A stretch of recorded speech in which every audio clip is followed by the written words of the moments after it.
Recently আয়না ঘরের কিছু ছবি প্রকাশিত হয়েছে সোশ্যাল মিডিয়ায়, দেখেছেন আপনারা? হ্যাঁ, ছোট্ট একটা জায়গা, স্বাধীন মানুষকে প্রাণীর মতো পাখির মতো খাঁচায় বন্দি করে রেখেছে। কখন দিন কখন রাত কিচ্ছু জানে না, কখন দিন কখন রাত কিছু জানে না, বছরের পর বছর কেটে গিয়েছে। এক্সট্রা জুডিশিয়াল কিলিং এর কোনো হিসাব নাই, বিচার বহির্ভূত হত্যা, এনফোর্স ডিসঅ্যাপিয়ারেন্স, গুম, যেটা সবচাইতে বড় মানবতা বিরোধী অপরাধ। কত মানুষ যে গুম হয়েছে তার কোনো ইয়ত্তা নাই। যেই ফ্যামিলির সদস্য গুম হয়েছে তারা কি ওই লোকটার জন্য মাগফিরাতের দোয়া করবে নাকি সুস্বাস্থ্যের দোয়া করবে তারা নিজেরাও জানতো না, কারণ জানে না ও বেঁচে আছে না মরে গেছে।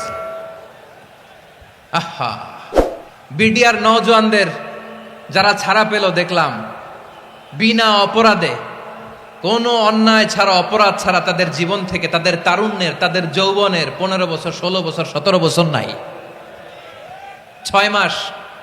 6 মাস বয়সের ছোট বাচ্চাকে রেখে জেলে গেছে। 6 মাসের মেয়ে বেরোয় দেখে মেয়ের বয়স 17 বছর। মেয়ে বাবারে চিনে না, বাবা মেয়েরে চিনে না। মেয়েকে এখন বিয়ে দিয়ে আরেক ছেলের হাতে তুলে দিবে। মেয়ের শৈশব বাবা দেখে নাই, মেয়ের কৈশোর বাবা দেখে নাই, মেয়ের তারুণ্য দেখে নাই।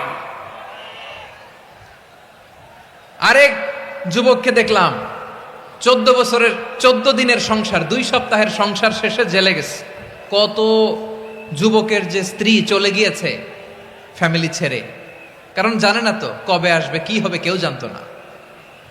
দাম্পত্য জীবনের মাত্র 14 দিনের স্মৃতি, এই স্মৃতিকে আঁকড়ে ধরে এক বোন 16টা বছর 17টা বছর কাটিয়ে দিয়েছে। আমি নিউজটা দেখে ভাবলাম, আমার এই বোনের প্রতিটি দিন কিভাবে কেটেছে, প্রতিটি রাত কিভাবে কেটেছে, প্রতিটি ক্ষণ কিভাবে কেটেছে। বিশ্বনবী বলেছেন, ইত্তাকি দাওয়াতাল মাজলুম ফাইন্না লাইসা বাইনাহু ওয়া বাইনাল্লাহি হিজাব। মাজলুমের কান্নাকে ভয় করো, কারণ মাজলুমের কান্না আর আল্লাহর মাঝে কোনো পর্দা থাকে না। আমরা আর এরকম কোন জুলুম বাংলাদেশে দেখতে চাই না, জোরে বলেন ঠিক কিনা? আর কেউ নতুন করে জালিম হোক আপনারা চান? আবার নতুন করে কেউ ফ্যাসিস্ট হোক আপনারা চান? এক দল আরেক দলকে নিশ্চিহ্ন করার রাজনীতিতে মেতে উঠুক এটা আপনারা চান? আমরা বাংলাদেশকে আদল দিয়ে সাজাতে চাই। আমরা এই 56,000 বর্গ মাইলের প্রতিটা ইঞ্চি মাটিকে কোরআনের আইন দিয়ে সাজাতে চাই।